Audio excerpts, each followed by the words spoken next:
Welcome everyone, it's Lexantv, and for this episode I will be chatting with our very own action vet. That's right, you heard me, action and vet. When you put that together, you get Dr. Kenrtih Carter.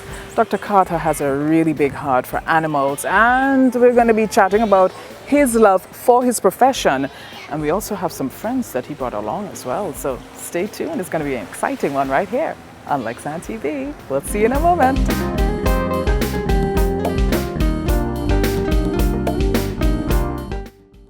Welcome back, it's Lexantv, and just to remind you again, just in case you've missed it, we are here at the location of 61 West. Great family time in the background, and we're having a wonderful time here as well.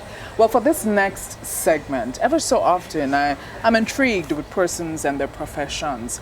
And in my intro, you heard me mention my next guest. When you put two words together, you get him. So he's a vet and he loves action, so you get an action vet.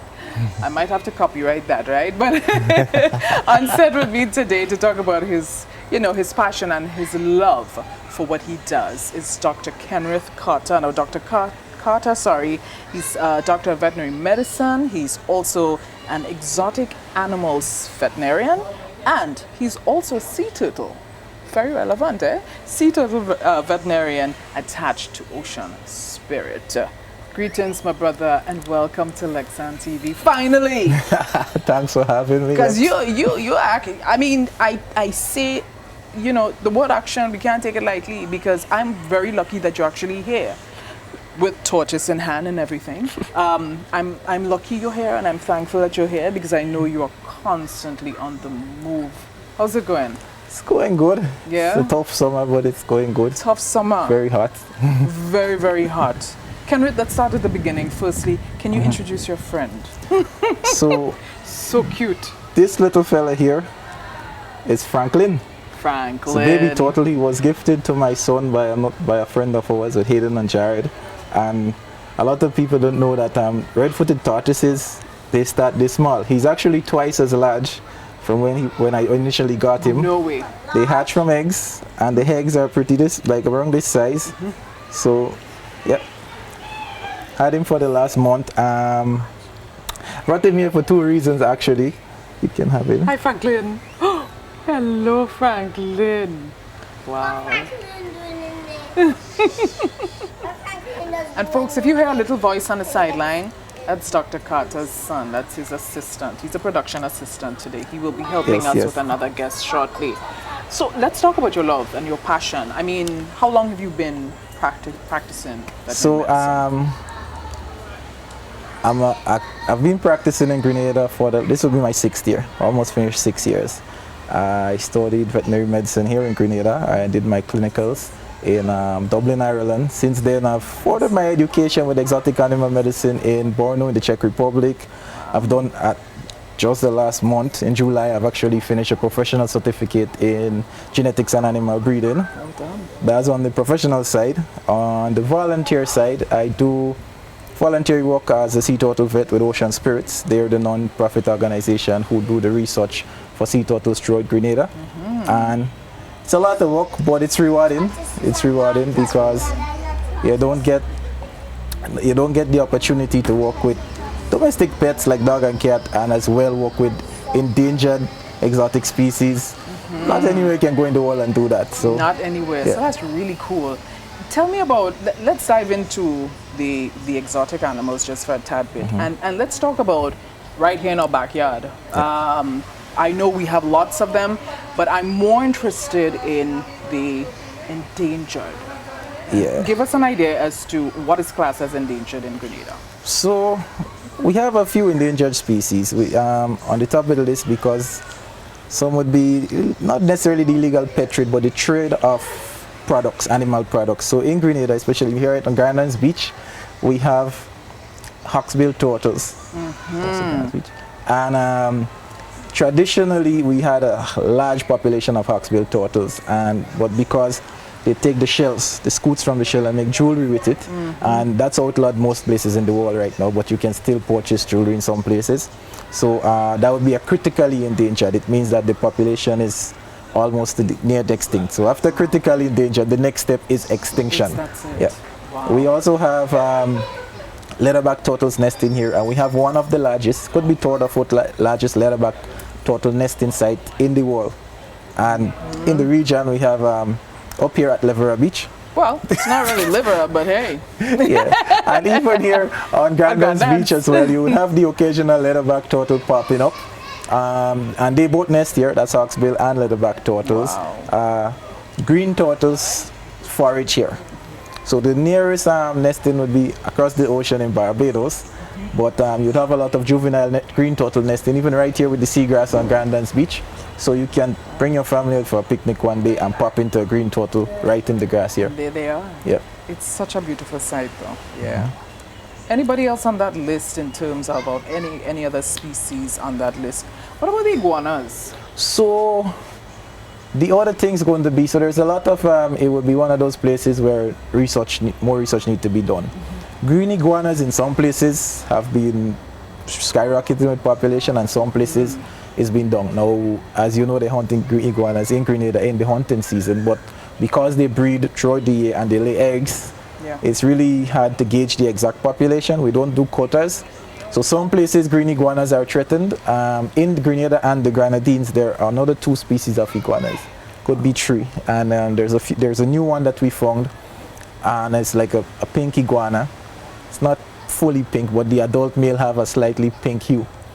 And there's another invasive species, but green iguana actually one of the species that can set up in almost any habitat. So you'd find it on the beach, you'd find it on the rocks, you'd find it in the thick vegetation. So because all the data have not been collected on that, you don't know exactly what the population is doing right now. We also have some species that are endemic to Grenada, which is the Grenada bank tree boa, also known as the serpent. The serpent, right? And serpent used to play a major role in getting rid of pests. They take rats, they might take some bats and birds. And it's a good thing to have around your house and farm, but it's going to be hard telling a Grenadian to keep a serpent in the yard, right? So, but yes, so even again with Hurricane Ivan, actually, one of the things that we noticed is that a lot of the large adult serpents died. So you would have seen 6 foot plus, easily find a tree boa 6 foot plus. And it took a while, but they are recovering, and there's still a lot of uncharted habitats with a lot of just the parts that was there are gone. So they're making a comeback. Yeah. Wow. But the keystone species, of course, would be the Grenada dove. Yes. The Leptotilia wellsii. The Grenada dove, which is endemic to Grenada, means you only find it here in Grenada, is also considered critically endangered because such the low population. Wow. I can't tell you the last time that there was an actual full population study done, but they have 2 known nesting areas on the island, which would be the Mount Hatman Dove Sanctuary and National Park, and in Bouchejoux, near to the landfill. So historically, it was a species that developed without predators. So they have a unique things where like normal birds would fly away whenever they see a predator coming. Right. The Grenada dove would fly to the ground and walk away. Really? Yes. So with the introduction of the Indian mongoose, as well as a lot of cats, and it could be domestic cats as well as feral cats, so cats without homes, they normally prowl the habitat. They can take some of the doves because a bird walking on the ground is easy prey, easy target for a mongoose or a cat. Wow. Yep. That's some good information. I'm sure lots of folks out there didn't realize, and that's why we have people like you in this profession.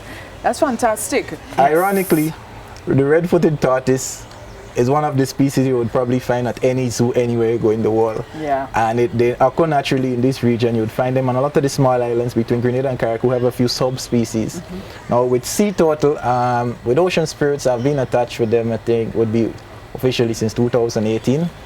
Doing the regular voluntary work with just checking up on normal injured turtle in the off season, helping with rescue and relocations whenever someone accidentally trap or intentionally catch a turtle. The other things would be surgeries. So last year, Karen was involved in that too. We successfully did the first sea turtle surgery in Grenada.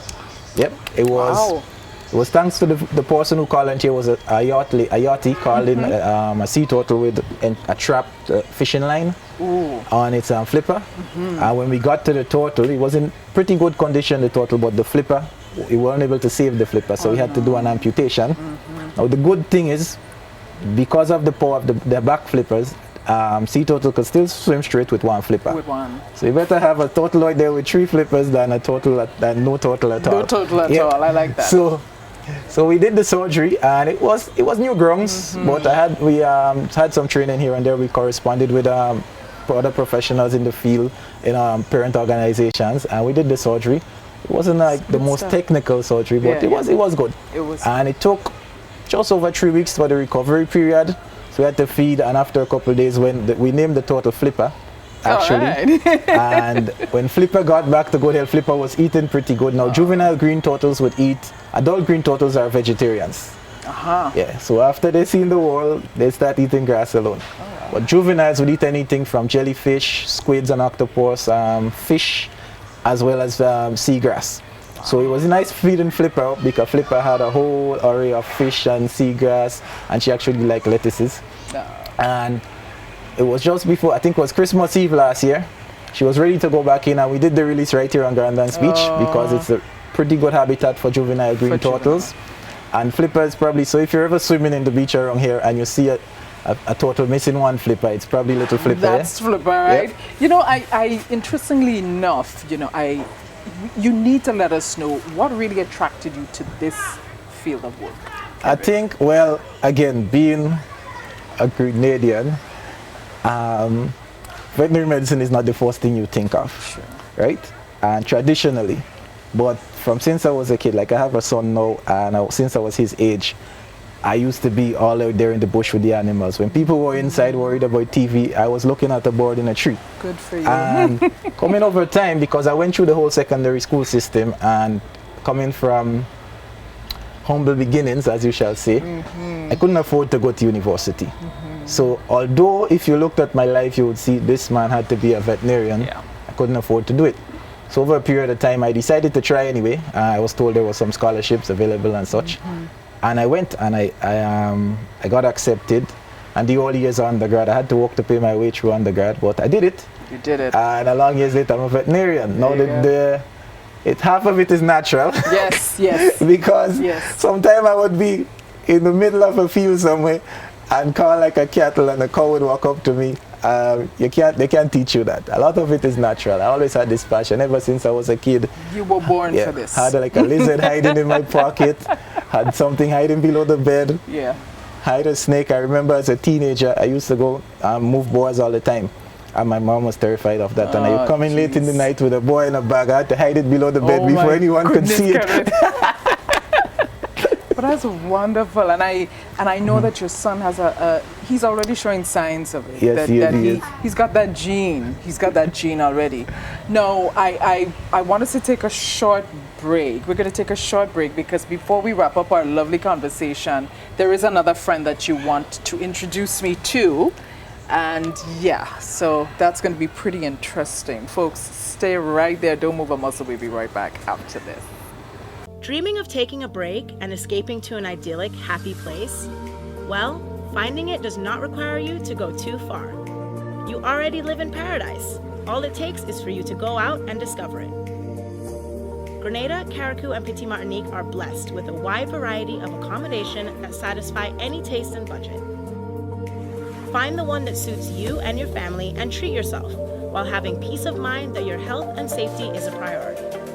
Knowing that we have gorgeous waterfalls, stunning beaches, and flavorful cuisine, let's be tourists in our own islands and enjoy paradise at home.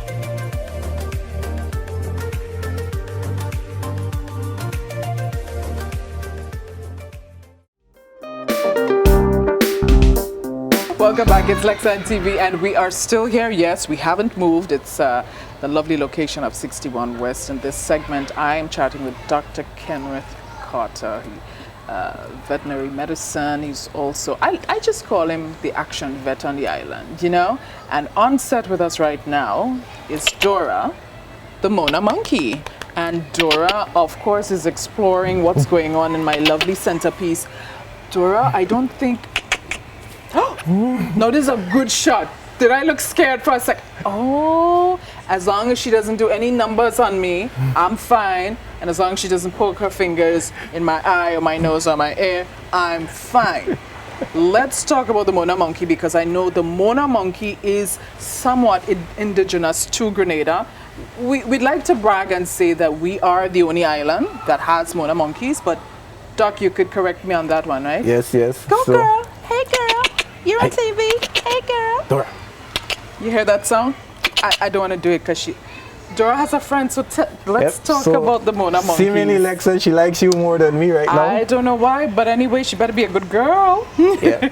So Dora is a Mona monkey. She's actually one of those rescue rehabilitation cases. I'll explain more in a little bit. The Mona monkey itself, the genetic line in Grenada would be only found in Grenada. The Mona monkey, the adult species, is from Africa. So the story behind the Grenada population of Mona monkeys is that a guy came in once with a female and she was pregnant and she escaped, went into the forest, had a male baby, and that stemmed the entire Mona monkey population now. So that's the alleged story, right? Yeah. So the thing with Mona monkeys is a lot of people try to take them as pets. They do not make good pets. No. They do not make good pets. Dora's and Dora was handed over by some students who purchased it off a hunter. She was only this small. She could fit in my hand, in the palm of my hand when we just got her. She had some small injuries, so we nursed her back to health. And the mission is to get her back into the wild, hopefully. Now, with wild animals, if you don't give them enough of that education they need to survive in the wild, they normally don't make it. They will die, yes. Yeah. So Dora's been growing pretty well. Have to teach her. She actually hunts. They have a pretty diverse diet. They eat birds, eggs, bats, lizards, snakes, plus fruits and vegetables. Right, because I noticed some apple here. Yeah, one of the issues that we'd have is that a lot of people would get a wild animal as a pet and put it in a very small cage. Right. Now imagine you have vast rainforest to jump from tree to trees, and then now you're living in this little cage, and then they don't feed them right. So we saw Franklin earlier as a red-footed tortoise who eats worms as well as they're all omnivores, so they would eat anything, and they're opportunistic omnivores. So it might eat a mango now, and then it sees a bird land there, it will eat the bird. So if you keep these animals, you need to give them the right diet, because then if they're not healthy enough, they die. And one of the reasons they don't make good pets is a Mona monkey could live easily 20-30 years. Wow. Red-footed tortoises could live 100-150 years. So when you have these animals that basically live forever, if you don't have the right person to hand them down to, they don't make good pets. Wow. You know what, I just have to say for the record, I think it's these pants. I think it's these pants. These pants probably just speaking to Dora right now. I don't know what it is, but let me tell you, and if my children are looking at this right now, no, I'm not coming home with her, okay? So Kenrtih, before we wrap up, you know, let's just touch on domestic animals now. And is there anything of concern out there for folks like me who love my dogs? You know that. Yes, I do. Any concerns or anything that we should look out for? So, currently we have a parvo outbreak on the island, and parvovirus is a virus spread between dogs. Vaccination, as long as you do the proper vaccination, you can prevent it. Right. Dora's being unruly. She's being herself. Girl, be yourself. As long as you don't do any unruly stuff. So if you see what she's doing there. Yeah, what's that? Mona monkeys, they normally gather food and put it in the pouch to eat later. So you might see them eating really fast. They're not actually eating it, they're hiding it in the pouch. Really? Yeah. It's a habit. So if you're on the go, you can catch some food and there's danger around, you can run away really fast. And then later. And then you have food for later. So one of the normal pets who do that as well would be hamsters. Yeah, they don't really pull the pouch like that. Okay. Okay, so back to the domestic. Of course, I love exotics. I love wildlife, but it's dog and cats is what really keeps the business going. In Grenada, we have an ongoing rabies situation.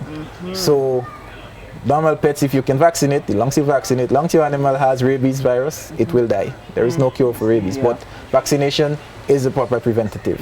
So we always push vaccination. Currently we have a parvovirus which is highly infectious, and unvaccinated pups can get it, and lately we've seen dogs would die within 2-3 days. So I've been there. I've been there with mine. So one of those things, again, just to push, if you have a pet, make sure you get your vaccinations in order. Sorry, I'm distracted here. Yes. Hi, girl. Dora came and steal the show. She did. She's distracting me. I'm forgetting where I am and what I have to do. Hey, you. Kenrtih, I am so happy that you made it, and this is, this is great information to share with our viewers as well. And I just want to say congrats and keep the passion alive and keep doing what you love to do. Let me say, Dora, before you get one of those clips of when interviews go wrong. Right. She prefer I have a new Dora girl. I would love to keep you, but hello. All right, so now that we have Dora offset, I don't know what it is. I thought it was my pants. I thought it was my, my perfume. What could it be? It's your charms, Lex, and it's your charms. Oh, no, he had to say that. No, I'm just joking. But that's fantastic. Thank you so much. I really appreciate your time. Keep the passion alive. And, how can folks connect with you?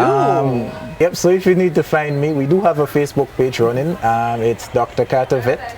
That's DRCRTERVET at facebook.com, or that's also my email, drcartervet@gmail.com. If you shoot a message, you could try the phone as well. We do have a cell line, that's 1473-459-7999. You can send a message anytime, and we normally get back we answer 100% of the messages. That's good. Yeah. Yes, you do. Yeah, it's been tough with the calls. It has been, because most time, Lexan, I get in the situation, I'm doing surgery here or there, and I'm always with a client, and it is unprofessional to be with one client and talking to someone else on the phone. Absolutely. So we seldom get the phone calls, but we always answer 100% of our messages. So if you send a message, we'll get back to you. Fantastic. Hey, Kenrtih, all the best, man. All the best. Thanks for having us. Thank you for bringing along Franklin and my newfound BFF, Dora. Yeah.